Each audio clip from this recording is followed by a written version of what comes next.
Dear student, पीछे हमने जो लेक्चर में टेट्राहेड्रल वॉइड और ऑक्टाहेड्रल वॉइड के बारे में बताया था, जो अरेंजमेंट होता है क्यूबिक क्लोज पैकिंग का, उसके अंदर दो तरह की वॉइड्स मिलती हैं हमें।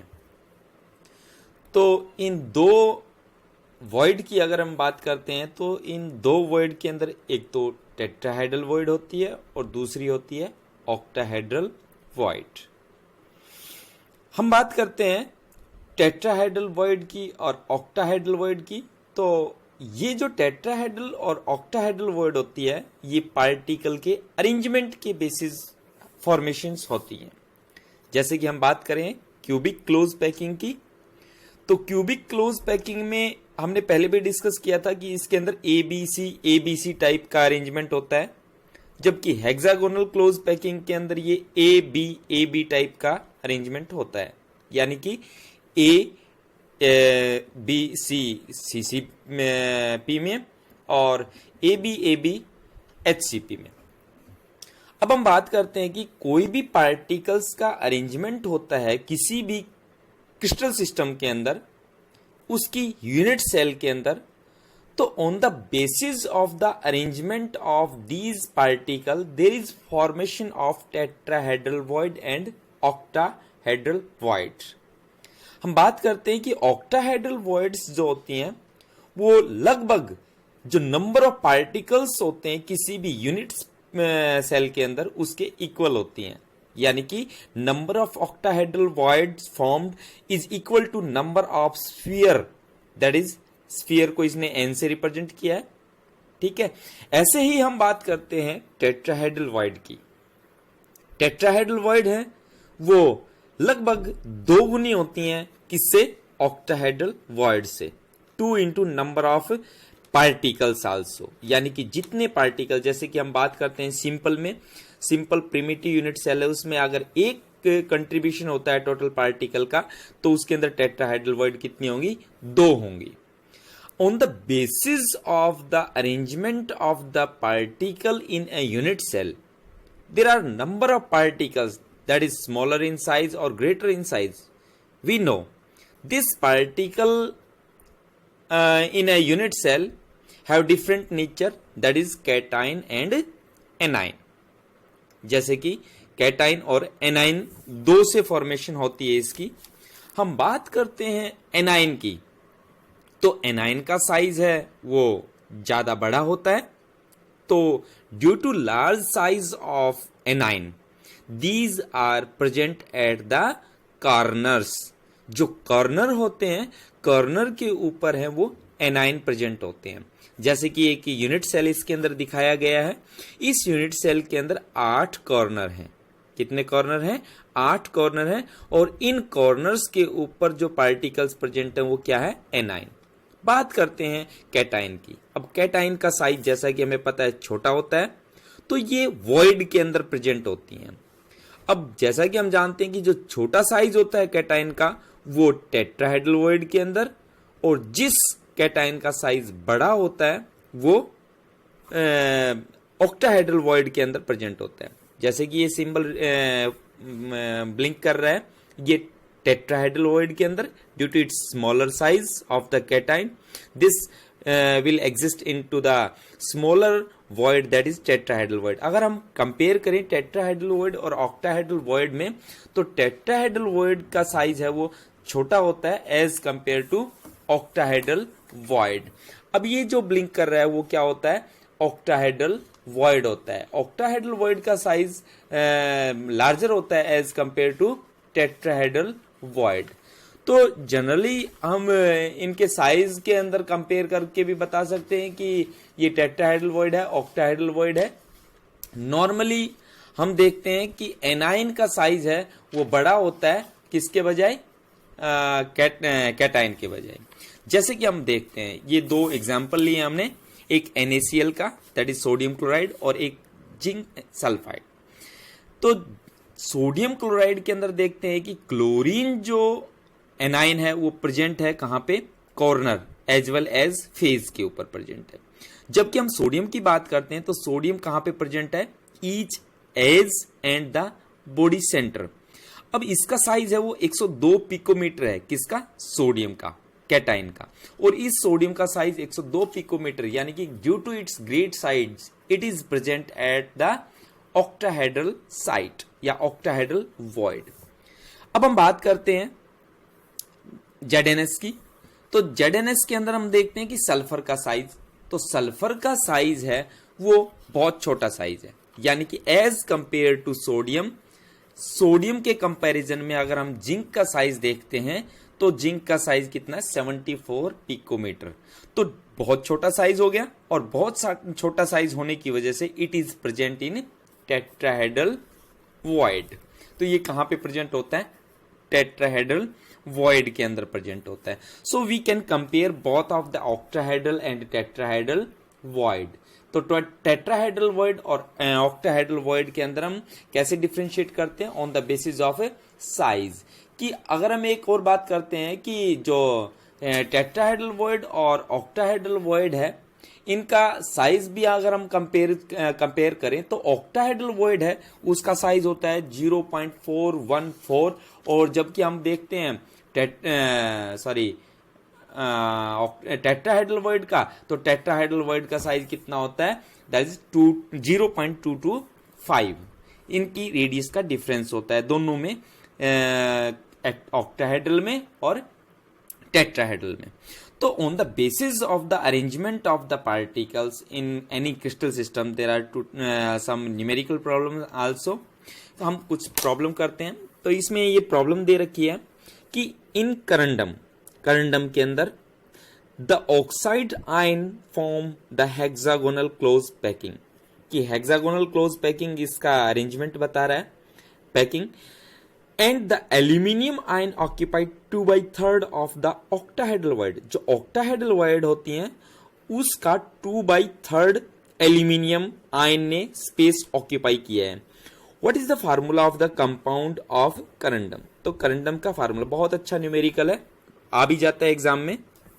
तो हम इसके अंदर देखते हैं कि इसने एकदम साफ बता रखा है कि hexagonal close packing arrangement they रखा है, और उसके अंदर दे रखा है कि एल्यूमिनियम है, एल्यूमिनियम आयन ने उस जो ऑक्टाहेड्रल वॉइड का 2/3 जो है वो स्पेस ऑक्यूपाई कर रखा है।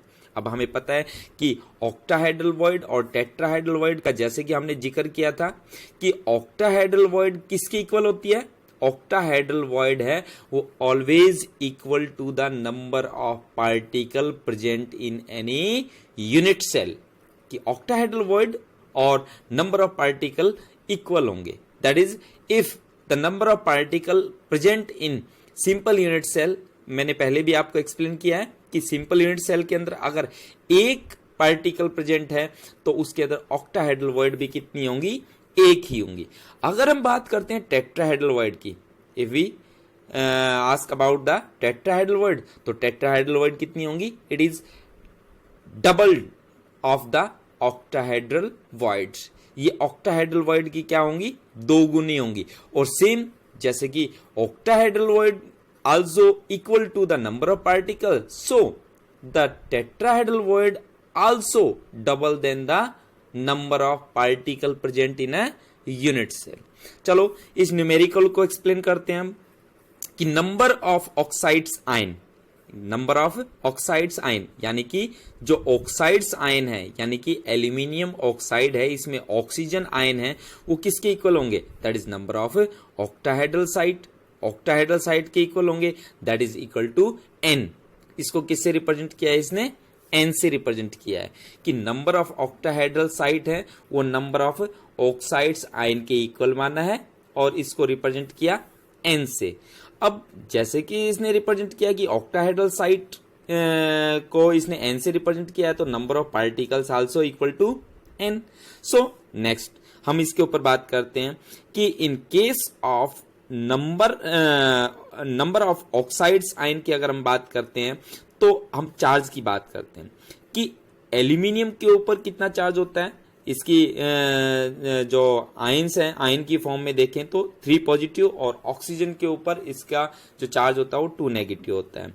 तो हम इसको चार्ज के बेसिस पे अगर हम कंपेयर करें तो हम लिख सकते हैं कि 2/3 ऑफ N, क्योंकि इसने पहले बताया कि एल्यूमिनियम है वो 2/3 ऑफ ऑक्टाहेड्रल वॉइड, और ऑक्टाहेड्रल वॉइड कितनी है, N है, तो N का 2/3 ऑफ N, यानी कि जो ऑक्टाहेड्रल वॉइड हमने N मानी है, ऑक्टाहेड्रल वॉइड जो हमने N मानी है, उसका 2/3 कौन प्रेजेंट है, एल्यूमिनियम प्रेजेंट है।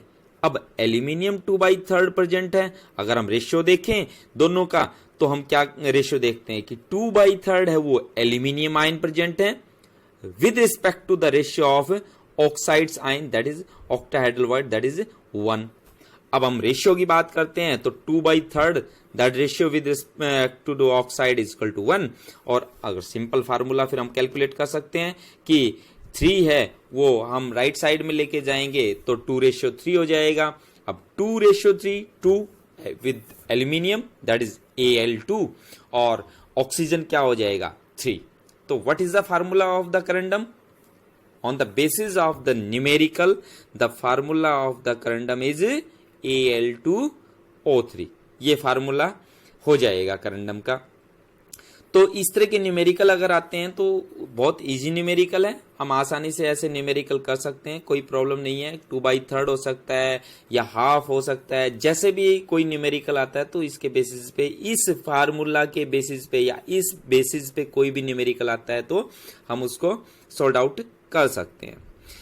अगला एक और न्यूमेरिकल इसके अंदर दे रखा है। अगला न्यूमेरिकल की अगर हम बात करते हैं तो देखते हैं नेक्स्ट न्यूमेरिकल, तो इसके अंदर ये फार्मूला है वो कौन सा हो जाएगा, Al2O3। नेक्स्ट न्यूमेरिकल की बात करते हैं। नेक्स्ट न्यूमेरिकल के अंदर साफ दे रखा है, बहुत अच्छा न्यूमेरिकल है ये भी। तो कोई भी एक क्रिस्टल सिस्टम है, क्रिस्टलाइन सॉलिड है, उसके अंदर ये बात करता है anion B are arranged in a cubic close packing, कि एनाइन बी है उसके अंदर अरेंजमेंट की बात कर रहा है, तो कौन सा अरेंजमेंट बताया है इसने, CCP अरेंजमेंट बताया है, क्यूबिक क्लोज पैकिंग, जो कि अभी हम डिस्कस कर रहे थे कि क्यूबिक क्लोज पैकिंग और हेक्सागोनल क्लोज पैकिंग की। तो इसके अंदर B जो एनाइन प्रेजेंट है वो कहाँ पे, किस उसमें अरेंजमेंट कौन सा है, क्यूबिक क्लोज पैकिंग का अरेंजमेंट है। And the cation A occupy 50% of tetrahedral void, यानी कि टेट्राहेड्रल वॉइड का 50% कौन प्रेजेंट है, A क्या है, कैटाइन, और अगर A कैटाइन प्रेजेंट है तो कहां पे प्रेजेंट होगा, वॉइड में प्रेजेंट होगा। हमने अभी पहले डिस्कस किया था कि ऑक्टाहेड्रल वॉइड और टेट्राहेड्रल वॉइड कहां पे होंगी, that is named as void. This is the gap between the arrangement of the anion. अब एनाइन का जो अरेंजमेंट है उसके बीच में जो स्पेस वेकेंट रह जाता है हम उसको वॉइड बोलते हैं, और ये वॉइड के अंदर जो पार्टिकल का साइज होगा that should be smaller, and this size on the basis of the difference between two, that is octahedral and tetrahedral void। तो ये 50% क्या कहता है, tetrahedral void, और 50% and 50% of the octahedral void। what is the formula of compound? तो compound का formula क्या होगा? अब जैसे कि इसके अंदर एक्सप्लेन कर रखा है कि number of anion B that is equal to N, क्योंकि B को जो अरेंजमेंट बताया है इसने क्यूबिक क्लोज पैकिंग अरेंजमेंट है, जबकि इसके अंदर क्या बता रहा है कि नंबर ऑफ कैटाइन A है वो 50% ऑफ द एनाइन। अब एनाइन कहां पे प्रेजेंट है, एनाइन किसी भी सिस्टम में कोई भी पार्टिकल्स का अरेंजमेंट होता है क्रिस्टल सिस्टम में, B जो कि एनाइन है कहां पे प्रेजेंट होगा, सिर्फ कॉर्नर्स पे प्रेजेंट होगा। अगर हम कॉर्नर्स की कैलकुलेशन देखते हैं तो एक जो यूनिट सेल होती है उसके अंदर कितने कॉर्नर्स होते हैं, 8 कॉर्नर्स होते हैं, और 8 कॉर्नर्स के अंदर 1/8 part of the corner is present inside the unit cell and left part is present outside the unit cell. तो टोटल कंट्रीब्यूशन हो गया कितना, that is 1/8 multiplied with 8 that is equal to 1, यानी कि B है उसका कंट्रीब्यूशन कितना है, 1 के बराबर है। अब 1 के बराबर है तो जो टेट्राहेड्रल वॉइड कितनी होंगी, 2N, और ऑक्टाहेड्रल वॉइड कितनी होंगी, N एज पर एनाइन। और अगर हम बात करते हैं कि कैटाइन की, तो कैटाइन 50% ऑफ ऑक्टाहेड्रल वॉइड और 50% ऑफ टेट्राहेड्रल वॉइड है। तो 50%, यानी कि टेट्राहेड्रल वॉइड कितनी थी 2n, double of the octahedral void, तो 2n का क्या हो जाएगा, हाफ हो जाएगा, that is 2n/2। In case of same octahedral void, octahedral void कितनी थी, that is equal to number of particle, equal to number of particle. Number of particles कितने हमने कैलकुलेट किए थे, यानी कि एनाइन कितने थे 1/8 multiplied with 1, that is equal to n, और n का हाफ क्या हो जाएगा ऑक्टाहेड्रल वॉइड, क्योंकि एनाइन B है वो 50% ऑफ द ऑक्टाहेड्रल वॉइड, तो n/2 हो जाएगा। अगर हम बात करते हैं इनके दोनों के रेशियो की, कि हम रेशियो की बात करेंगे, यानी कि एनाइन का रेशियो और कैटाइन का रेशियो की बात करेंगे, तो एनाइन तो कितने हो गए, that is equal to n, अभी हमने कैलकुलेट किया। जबकि हम कैटाइन की बात करते हैं तो कैटाइन का टोटल कितना हो जाएगा, कैटाइन का टोटल करो, कैटाइन का टोटल कितना हो जाएगा, यानी कि 50% of octahedral void and 50% of tetrahedral void, तो दोनों को ऐड करो, दोनों को ऐड करते हैं तो B जो एनाइन था, B जो एनाइन था that is equal to 1, that is equal to 1। जबकि हम बात करते हैं कि कैटाइन की, तो कैटाइन टोटल कंट्रीब्यूशन कितना हो जाएगा 2n/2, 2n/2, क्योंकि हाफ था 50% था, और ऐसे ही प्लस हो जाएगा किसका n/2, n/2 क्या था, n/2 ऑक्टाहेड्रल वॉइड। तो हम A और B, A that is cation और B दैट इज एनाइन का रेशियो देखते हैं, तो कैटाइन और एनाइन का रेशियो हम देखेंगे, तो जैसे कि मैंने अभी एक्सप्लेन किया है कि 2n/2 plus n/2 ratio n, n कौन था एनाइन, यानी कि B जो कॉर्नर पे प्रेजेंट था, A कौन है दैट इज वॉइड जो ऑक्टाहेड्रल वॉइड की फॉर्म में प्रेजेंट है और टेट्राहेड्रल वॉइड की फॉर्म में प्रेजेंट है। तो अगर हम दोनों का रेशियो कंपेयर करें, जब हमने ऐड किया 2n/2 plus n/2 that is equal to 3n/2 और रेशियो n यानी कि एनाइन, अगर हम दोनों का रेशियो कैलकुलेट करते हैं तो 3n/2, 2 को हम राइट साइड में लेके जाएंगे तो क्या हो जाएगा 2n, तो यानी कि n कॉमन हो जाएगा दोनों में, तो A रेशियो B की बात करते हैं तो this ratio will be equal to 3:2, and what will be the formula of the compound, simple है, जैसे कि हमने पहले किया था कि A3B2 इसका फार्मूला हो जाएगा। अब हम बात करते हैं कि कोई भी जो पार्टिकल्स का अरेंजमेंट होता है किसी भी क्रिस्टल सिस्टम के अंदर, किसी भी क्रिस्टल सिस्टम के अंदर पार्टिकल्स का अरेंजमेंट होता है, वो कॉर्नर्स पे होता है, फेज पे होता है, एज पे होता है, तो इसी अरेंजमेंट के बेसिस पे हम अलग अलग जो पार्टिकल्स का नेचर है, हमारे पास अलग अलग अरेंजमेंट आया था, there are different 7 crystal system आए थे। तो क्रिस्टल सिस्टम में जैसे कि हमने किया था क्यूबिक जो था क्यूबिक था, टेट्राहेड्रल था, ट्राइगोनल था, तो हमने मोनोक्लिनिक था, ट्रीक्लिनिक था, नंबर ऑफ क्रिस्टल सिस्टम था। तो हम बात करते हैं इसके अंदर कि कोई भी एक किसी भी कंपाउंड का अगर हम देखते हैं सीसीपी अरेंजमेंट देखते हैं या एफसीसी अरेंजमेंट देखते हैं तो उसके अंदर नंबर ऑफ यूनिट सेल होती हैं। देयर इज टोटल किसी भी एक अगर कंप्लीट सिस्टम को हम डिवाइड करते हैं there are 8 number of different unit cell. तो इन 8 नंबर ऑफ यूनिट सेल के अंदर हम देखते हैं कि जो पार्टिकल्स प्रेजेंट होता है वो अल्टरनेट कॉर्नर्स के ऊपर प्रेजेंट होता है। अल्टरनेट मतलब एक छोड़ के एक, जैसे कि अभी हम अरेंजमेंट की बात कर रहे हैं कि जो एनाइन प्रेजेंट होता है वो कॉर्नर्स पे प्रेजेंट होता है, फेज पे प्रेजेंट होता है। तो कॉर्नर्स और फेज का अरेंजमेंट अगर हम देखते हैं तो ये साफ दिख रहा है कि हमें सिर्फ कि एक कॉर्नर को छोड़ के दूसरे कॉर्नर के ऊपर हर किसी के मतलब एक छोड़ के एक छोड़ के एक, ऐसे अल्टरनेटिवली ये प्रेजेंट होते हैं पार्टिकल्स किसी भी यूनिट सेल के अंदर। जो अरेंजमेंट होता है किसी भी क्रिस्टल सिस्टम का। तो अगर हम इस अरेंजमेंट के बेसिस पे देखते हैं तो किसी भी क्रिस्टल सिस्टम के अंदर, किसी भी क्रिस्टल सिस्टम के अंदर, चाहे वो सीसीपी हो चाहे वो एफसीसी हो, उसके अंदर अरेंजमेंट पार्टिकल्स का हम कैलकुलेट करते हैं। अगर पार्टिकल ऐसे अल्टरनेटिवली प्रेजेंट होता है तो हम देखते हैं कि एक यूनिट सेल का जो पार्ट होता है, जो टोटल कंट्रीब्यूशन कितनी यूनिट सेल का था, 8 यूनिट सेल का, तो जो अल्टरनेटिवली जो पार्टिकल्स प्रेजेंट हैं उनके बीच में जो गैप बच जाएगा, there is a small gap between the arrangement of these 4 particle.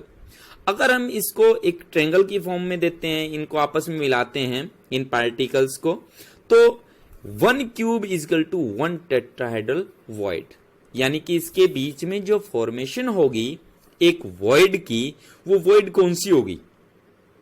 अभी मैंने पहले भी डिस्कस किया हुआ है कि इस वॉइड का साइज बहुत छोटा है, बहुत छोटा है, तो यानी कि स्मॉल साइज है, तो that is the tetrahedral void.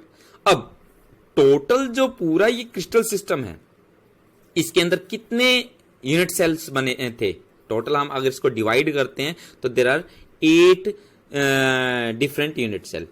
Each unit cell contain 1 tetrahedral void. तो इसके अंदर टोटल 8 क्यूब्स हो गए और 8 क्यूब्स के अंदर 8 टेट्राहेड्रल वॉइड होंगी।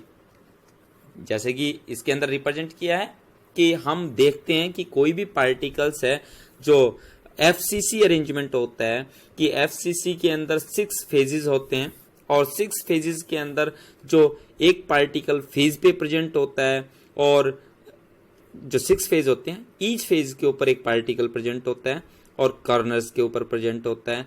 तो अगर हम इसका अरेंजमेंट देखें, प्रॉपर कंप्लीट अरेंजमेंट देखें, तो नंबर ऑफ एटम्स और ion are present per unit cell in CCP और FCC is equal to n, that is 4 that is 1 total contribution on the corners.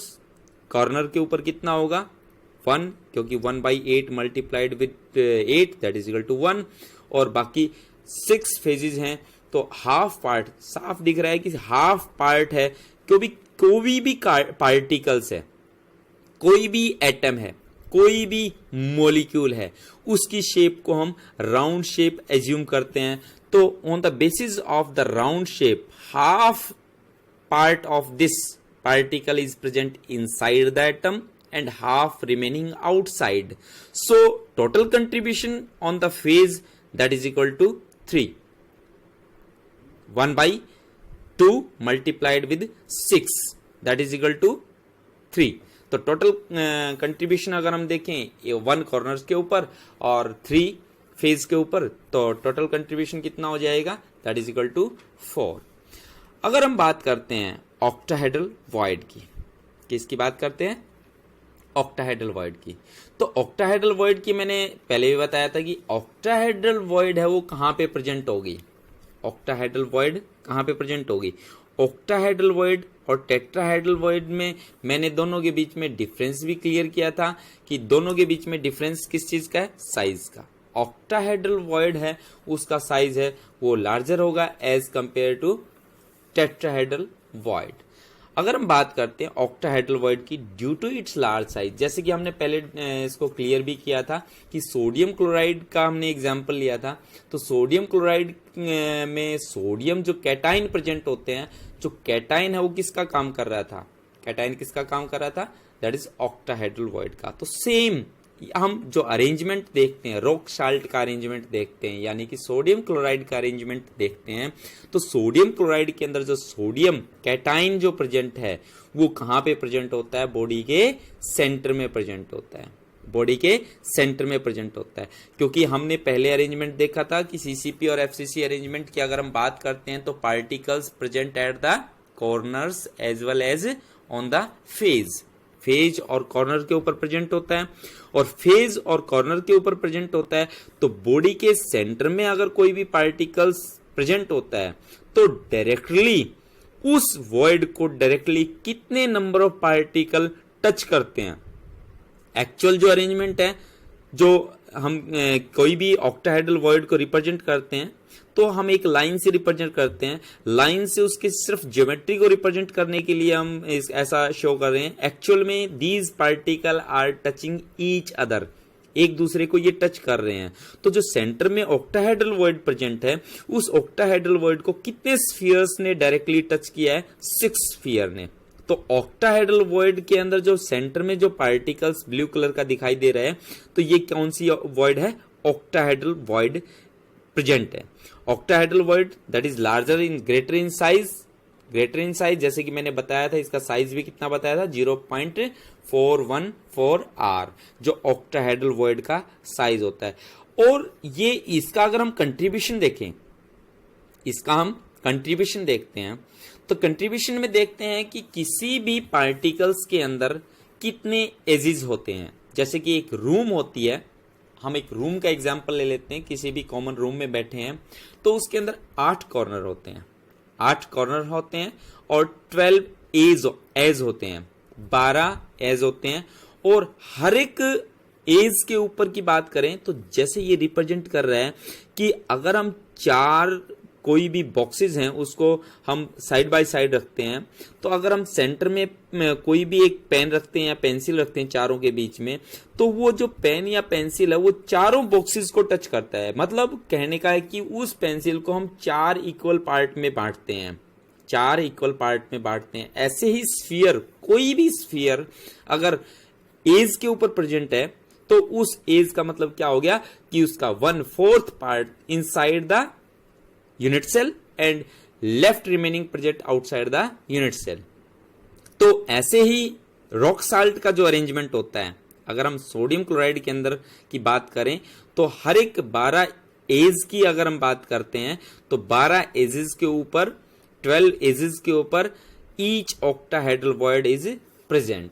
Octahedral void कहां कहां present होगी? Inside the body, inside the body and each edge, हर एक edge के ऊपर। अगर total number of octahedral void present per unit cell अगर हम कैलकुलेट करते हैं तो मैं बार बार बता रहा हूं कि टोटल एजेस कितने हैं? 12 हैं। और कितना हिस्सा उस ऑक्टाहेड्रल वॉइड का यूनिट सेल के अंदर प्रेजेंट होगा? 1/4 part is present inside while remaining is present outside. So this calculation will be equal to 1 plus 3, क्योंकि 1 present at the body center, यानी कि कोई भी यूनिट सेल है उसके सेंटर में प्रेजेंट है, और दैट इज इक्वल टू 4, यानी कि टोटल कितनी हो जाएंगी? 4। यही बात करते हैं अब हम बात करते हैं हेक्सागोनल क्लोज पैक्ड स्ट्रक्चर की, यानी कि HCP की बात करते हैं। यानी कि HCP represent hexagonal close packed structure की बात। ऐसे ही हम बात करते हैं CCP। तो CCP किसको रिप्रेजेंट कर रहा है? CCP किसको रिप्रेजेंट कर रहा है? Cubic close packed structure. What is the difference between hexagonal close packing and cubic close packing structure? तो मैंने ये पहले ही बताया था आपको कि इनके अंदर अरेंजमेंट की जो डिफरेंस, यानी कि जो लेयर में जो पार्टिकल्स प्रेजेंट होते हैं उस लेयर में अरेंजमेंट का डिफरेंस होता है। जो CCP अरेंजमेंट होता है उसमें ABC टाइप का अरेंजमेंट होता है, जबकि हेक्सागोनल क्लोज पैकिंग के अंदर ये कौन सा होता है? That is AB type. तो हम हेक्सागोनल क्लोज पैकिंग स्ट्रक्चर की बात कर रहे हैं। अगर हम हेक्सागोनल क्लोज पैकिंग स्ट्रक्चर की बात कर रहे हैं तो जो अरेंजमेंट अभी मैंने बात बताई थी कि अरेंजमेंट इसके अंदर कौन सा होता है? A, यानी कि A is repeating after B, each after B, यानी कि सिमिलर अरेंजमेंट होगा। जो पार्टिकल बेस के ऊपर प्रेजेंट है, यानी कि जो 7 पार्टिकल बेस के ऊपर प्रेजेंट है, यानी कि जो बेस के अंदर जो पार्टिकल्स प्रेजेंट हैं वो रिपीट हो रहे हैं आफ्टर B, यानी कि इसके अंदर जो अरेंजमेंट होगा वो कौन सा अरेंजमेंट होगा? A B type of arrangement in the hexagonal close packed structure. अब हेक्सागोनल क्लोज पैक्ड स्ट्रक्चर के अंदर जो पैकिंग एफिशिएंसी की बात करते हैं, अब हम किसकी बात करते हैं? Packing efficiency. What do you mean by packing efficiency? Packing efficiency होती क्या है? पैकिंग एफिशिएंसी की अगर हम बात करते हैं तो कोई भी पार्टिकल्स किसी भी यूनिट सेल के अंदर प्रेजेंट होता है, कोई भी पार्टिकल्स किसी भी यूनिट सेल के अंदर प्रेजेंट होता है तो उस पार्टिकल्स ने उस यूनिट सेल के अंदर कितना स्पेस ऑक्यूपाई किया हुआ है, यानी कि कितना स्पेस कवर कर रखा है, और left how much space left vacant, यानी कि कितना स्पेस उसके अंदर खाली पड़ा है। तो जो स्पेस इसने ऑक्यूपाई किया हुआ है वो उसकी पैकिंग एफिशिएंसी कहलाती है। तो पैकिंग एफिशिएंसी के बेसिस पे हम कैलकुलेट करते हैं कि हेक्सागोनल क्लोज पैकिंग के अंदर, जैसे कि मैंने पहले भी आपको बताया था कि कोई भी पार्टिकल्स है, कोई भी एटम है, कोई भी मॉलिक्यूल है, उसकी शेप को हम कौन सी शेप एज्यूम करते हैं? राउंड शेप एज्यूम करते हैं। तो राउंड शेप अगर हम एज्यूम करते हैं तो each round shape have a radius that is r, जिसको हम किससे रिप्रेजेंट करते हैं? आर को, आर से रिप्रेजेंट करते हैं। अब जैसे कि हमने पहले ही बताया था कि ये पार्टिकल एक्चुअल में ये जो लाइन रिप्रेजेंट कर रखी है, ये लाइन हम ज्योमेट्री को रिप्रेजेंट करने के लिए आपको शो कर रहे हैं। एक्चुअल सिचुएशन क्या है? एक्चुअल सिचुएशन ये है कि ये पार्टिकल एक दूसरे के डायरेक्टली टच में होते हैं। अब बात करते हैं कि स्फीयर्स एट कॉर्नर्स, कि हेक्सागोनल क्लोज पैकिंग के अंदर जो स्फीयर प्रेजेंट हैं, जो पार्टिकल्स प्रेजेंट हैं, जो एटम प्रेजेंट हैं, जो मॉलिक्यूल प्रेजेंट हैं, वो कॉर्नर्स के ऊपर कितने प्रेजेंट हैं? टोटल कितने हो जाएंगे? 6, क्योंकि 6 अबो and 6 below, in between 2 6 and 6 there are 3 particles present। तो अगर हम बात करते हैं कि कॉर्नर्स के ऊपर कितने हैं तो 12 एटम मॉलिक्यूल पार्टिकल प्रेजेंट है। स्फीयर इन बल्क यानी कि 2, 1 अबोव एंड 1 बिलो, एक ऊपर है और एक नीचे है, यानी कि ऑन स्टार्टिंग और एंडिंग। अगर स्फीयर्स एट सेंटर की बात करें तो सेंटर में कितने पार्टिकल्स हैं? जैसे कि ए की बात करें तो 6 हैं, बी की बात करें that particles are present at the centre, there are 3। तो contribution of number of atoms या पार्टिकल्स या मॉलिक्यूल पर यूनिट सेल की बात करते हैं हम, कि हेक्सागोनल क्लोज पैकिंग के अंदर अगर हम बात करते हैं कि टोटल जो पार्टिकल्स 17 पार्टिकल्स आए हैं, 17 पार्टिकल्स कौन कौन से? 12 are present at the corner, 2 are present above and below and 3 are present inside। तो हम टोटल 16 जो पार्टिकल्स प्रेजेंट होते हैं in case of HCP in each unit cell which have 17 sphere atom molecule having radius r। Total कितने हो गए? 17 हो गए। अगर हम 17 की कॉर्नर्स के ऊपर बात करते हैं तो एक पार्टिकल है कितने पार्ट्स में डिवाइड होता है, यानी कि एक पार्टिकल का एक यूनिट सेल के अंदर हम बात करें तो कितना हिस्सा है वो present inside the unit cell, कितना हिस्सा होगा? यानी कि 12 थे, 1/6 part of the each sphere, each atom, each molecule present inside the unit cell. तो कंट्रीब्यूशन कितना हो जाएगा? कॉर्नर का कंट्रीब्यूशन कितना हो जाएगा? 12 मल्टीप्लाइड बाई 1/6। तो हम इसको कैलकुलेट कर लेते हैं। 12 multiplied by 1/6 that is equal to 2। यानी कि जो कॉर्नर्स के ऊपर जो स्फीयर प्रेजेंट है, पार्टिकल्स प्रेजेंट हैं, वो टोटल कंट्रीब्यूशन किसके इक्वल हो गया? 2 के इक्वल हो गया, दैट इज इक्वल टू 2। अब हम बात करते हैं contribution of face centred sphere to unit cell. जो कंट्रीब्यूशन फेज की बात करते हैं, जो हम बात कर रहे थे अबो एंड बिलो, तो हमने पहले जो यूनिट सेल करी थी तो 2 टाइप ऑफ यूनिट सेल करी थी हमने, कि एक तो प्रिमिटिव यूनिट सेल थी और second one is the non primitive unit cell. तो नॉन प्रिमिटिव यूनिट सेल के अंदर हमने एंड सेंटर्ड यूनिट सेल किया था। तो this particle arrangement is similar to end centred unit cell, one above and another will be below। तो half part of the particles atom is present inside the unit cell while half will remaining outside। So total contribution is equal to 2 into half, that is equal to 1। यानी कि आधा ऊपर से और आधा नीचे से, दैट इज इक्वल टू 1। और अब बात करते हैं सेंटर की, तो contribution of sphere inside the unit cell, this B layer is present totally inside the unit cell, completely inside the unit cell. All three particles or molecules are present inside the unit cell. So there is no further contribution with the other or unit cell. So totally these three are present inside the unit cell. That is equal to 3 into 1, that is equal to 3. Contribution of all type of spheres of the to the unit cell. Total करो कितना हो जाएगा, 2 + 1 + 3 कितना हो जाएगा, that is equal to 6, that is equal to 6। तो this contribution in case of hexagonal close packing. अब हम बात करते हैं हेक्सागोनल क्लोज पैकिंग के अंदर जो पैकिंग फ्रैक्शन की। तो हमें पता है कि वॉल्यूम ऑफ यूनिट सेल निकालना हमने, तो volume of hexagonal close packing unit cell, हमें ये फार्मूला है इसके अंदर, ये फार्मूला हमें याद रखना पड़ेगा कि वॉल्यूम ऑफ यूनिट सेल है, वो उसका फार्मूला क्या होता है, that is volume of unit cell that is equal to base area into height. किसके इक्वल होता है, बेस एरिया इनटू हाइट। अब हम बात करते हैं बेस एरिया की, कि बेस एरिया हम कैसे कैलकुलेट करेंगे।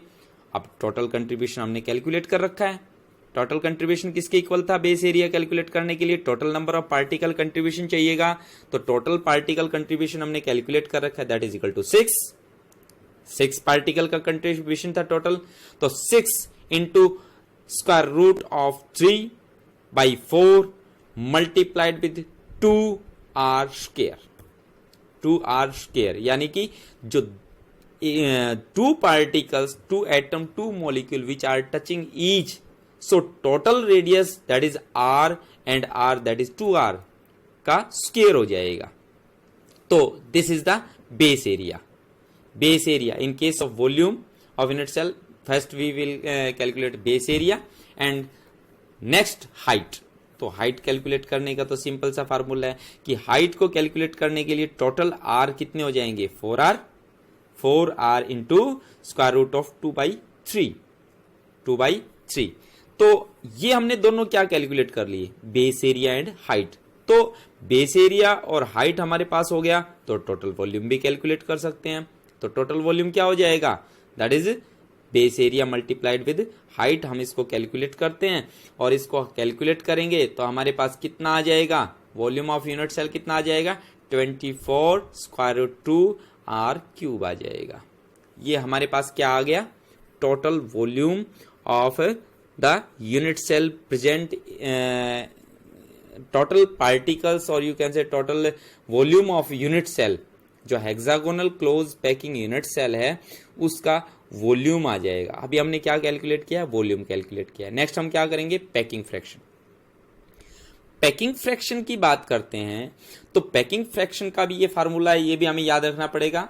तो पैकिंग फ्रैक्शन का फार्मूला क्या है, volume occupied by the sphere, यानी कि हमने पहले भी डिस्कस किया है कि कोई भी पार्टिकल्स है, एटम है, मॉलिक्यूल है, उसकी शेप को हमने कौन सी शेप दी है, स्फीयर शेप दी है। तो इसके लिए हमें वॉल्यूम ऑक्यूपाइड द स्फीयर और वॉल्यूम ऑफ यूनिट सेल। अब वॉल्यूम ऑफ यूनिट सेल हम कैलकुलेट कर चुके हैं, हमें क्या चाहिए, volume occupied by the sphere. तो स्फीयर का वॉल्यूम कैलकुलेट करने के लिए हमारे पास एक फार्मूला होता है, दैट इज 4/3πr³। क्या फार्मूला होता है, 4/3πr³। तो सिंपल है, पैकिंग फ्रैक्शन निकालना है तो हमारे पास ये जो एक फार्मूला है किसी भी वॉल्यूम ऑफ स्फीयर को कैलकुलेट करने का, दैट इज 4/3πr³। तो हमने कितने स्फीयर्स का निकालना है, how many spheres present in hexagonal close packing, आपने कैलकुलेट कर रखे हैं। तो कितने थे, दैट इज 6। कितने थे, 6। कैसे हैं 6, 3 are present at the corner, 2 are present at the corner, 1 is present on the end, and 3 are present in the center. So total equal to 6. तो वॉल्यूम ऑफ 6 स्फीयर, 6 है तो 6 स्फीयर का निकाल लेंगे, तो 6 इंटू 4/3 पाई आर क्यूब। अब हमारे पास दोनों चीजें आ गई। पैकिंग फ्रैक्शन निकालने के लिए हमें volume occupied by the sphere निकालना है, और दूसरी हमें क्या चीज चाहिए, volume of unit cell. I think सब इस चीज को समझ गए होंगे कि इसको आगे कैसे कैलकुलेट कर सकते हैं। आगे क्या है, सिंपल है, इसकी वैल्यू इसके अंदर पुट करनी है, तो करो। पैकिंग फ्रैक्शन निकालने के लिए हमें क्या चाहिए, volume occupied by the sphere, volume occupied by the sphere. क्या निकाला है हमने, volume occupied by the sphere क्या निकाला है, 8 पाई आर क्यूब। और वॉल्यूम ऑफ यूनिट सेल हम पहले कैलकुलेट कर चुके हैं, that is 24 square root r cube. इसको कैलकुलेट कर लो, that is equal to pi by 3 square root, that is equal to 0.74। अब ये 0.74 that is the packing fraction out of 1। एक में से 74 जो स्पेस है वो ऑक्यूपाइड बाय द पार्टिकल। अब इसका परसेंटेज निकालने के लिए हम क्या करेंगे, मल्टीप्लाइड विद 100। हम 100 से मल्टीप्लाई करेंगे, 100 से मल्टीप्लाई करने के बाद में क्या आ जाएगा, 74%, यानी कि 74% space is occupied by the particle.